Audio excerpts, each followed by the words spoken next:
Salam alaikum, bonjour, moi c'est Harikoul, je suis parti définitivement de France il y a bientôt un an et avant ça j'ai pu tester de nombreux pays.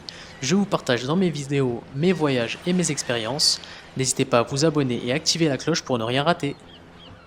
Aujourd'hui je vais vous donner les 5 avantages et 5 inconvénients de vivre en Algérie, l'objectif étant bien de vous motiver, de vous encourager et de vous aider à choisir le pays qui vous correspond le mieux. Commençons sans ne plus tarder avec l'avantage numéro 1, le coût de la vie. L'alimentation. Vous avez des hanout à tous les coins de rue et des marchés pour faire vos courses. Les aliments de première nécessité sont financés à 50% par l'État. L'Algérie produit énormément de fruits et légumes. Maintenant, avec les plantations du désert, vous avez tout disponible toute l'année à un prix raisonnable. A noter tout de même que les prix peuvent varier pendant l'année. La viande, quant à elle, reste tout de même assez chère par rapport aux revenus des locaux. La location s'est développée en Algérie et il y a de plus en plus de nouveaux bâtiments qui voient le jour. Vous en avez pour tous les budgets, mais vous pouvez trouver facilement des loyers entre 100 et 300 euros. Pour information, je connais même quelqu'un qui loue un logement pour 50 euros par mois. Concernant l'eau et l'électricité, la facture vient environ tous les 3 mois. Elle va dépendre de votre utilisation, par exemple si vous avez un ou plusieurs climatiseurs. Elle va donc varier, pour ma part je paye environ 30 euros. Pour ce qui est du plein d'essence, cela va dépendre de la taille de votre véhicule, mais il va principalement tourner autour de 5 euros. Et oui, on est bien loin des prix en France qui tournent plutôt autour de 100 euros. En effet, c'est le logement qui prendra la plus grande part de votre budget mensuel, donc pour ceux qui ont déjà un pied-à-terre en Algérie, c'est un énorme bienfait, alhamdulillah. Le budget alimentation va dépendre surtout de la fréquence à laquelle vous mangez de la viande et aller au restaurant, même si ça reste moins cher qu'en Europe. En Algérie, vous pourrez vous en sortir avec un budget d'environ 500 euros par mois, en gardant une partie de vos habitudes. Néanmoins, il faut se dire qu'ici les gens vivent avec beaucoup moins. Poursuivons avec l'avantage numéro 2, le climat et les paysages. Si vous voulez découvrir des paysages exceptionnels d'Algérie, je vous invite à me suivre sur Instagram et à regarder mes précédentes vidéos sur l'Algérie. En effet, l'Algérie est un pays à 4 saisons. Avec le changement climatique, c'est parfois déréglé, mais on reste tout de même très bien loti. Nous avons un climat doux au printemps, chaud en été, pluvieux en automne et froid en hiver. Vous pourrez même y voir de la neige à certains endroits. L'Algérie est également dotée de paysages magnifiques, vous pourrez y retrouver des plages paradisiaques, de majestueuses montagnes, des plaines à perte de vue, mais aussi le plus beau désert du monde. Troisième avantage, proximité avec l'Europe et la langue parlée dans le pays. L'Algérie se trouve à environ 2 heures de la France, ce qui vous permet d'aller voir votre famille en cas de besoin ou qu'elle vous rende visite. Vous pouvez vous y rendre par voie aérienne ou bien maritime. De plus, vous pouvez trouver des billets pas chers si vous vous y prenez à l'avance. Pour ce qui est de la langue, la majorité comprennent et parlent le français, donc le temps que vous commencez à apprendre le dialecte local, vous pourrez vous adapter facilement. Quatrième avantage, la sympathie des Algériens. Les valeurs d'accueil, de respect ou encore d'entraide sont omniprésentes en Algérie, ce qui en fait une population chaleureuse. J'ai de nombreux exemples où des personnes m'ont aidé ou voulaient me rendre service. Mettez en commentaire si vous avez pu vous aussi vivre ça en Algérie. Le cinquième avantage est la religion. L'islam est très ancré chez la population. Les hommes sont attachés à la prière en groupe pour la plupart.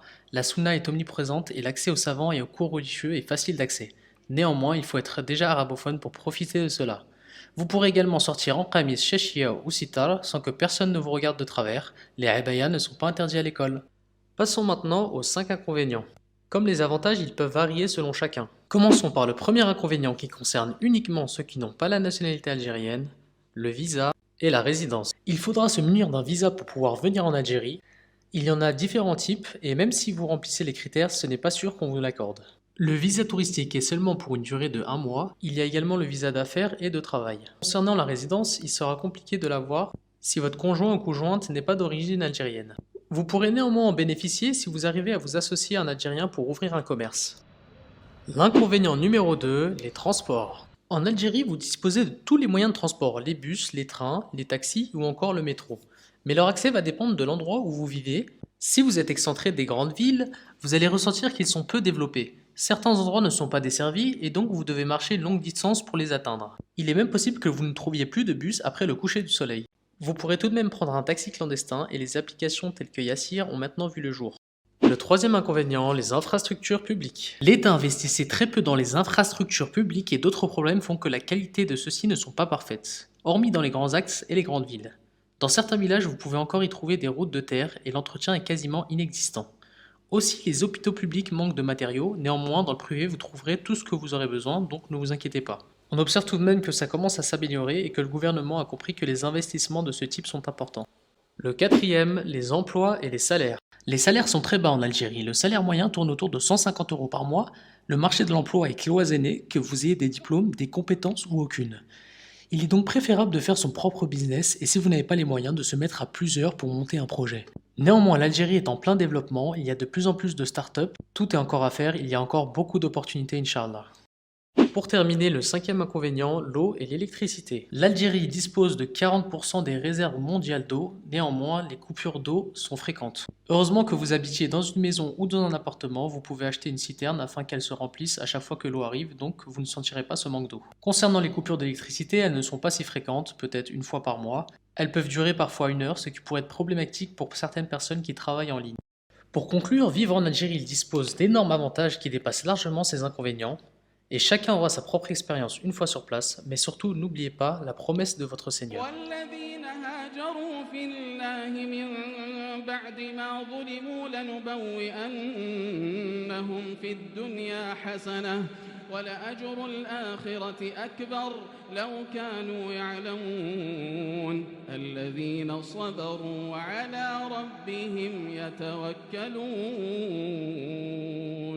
Merci d'avoir regardé cette vidéo, n'hésitez pas à me dire en commentaire ce que vous en avez pensé. Si vous souhaitez que je fasse la même chose sur d'autres pays où j'ai vécu tels que la Turquie, la Thaïlande ou encore l'Arabie Saoudite, et si vous souhaitez que j'aborde d'autres sujets en Algérie.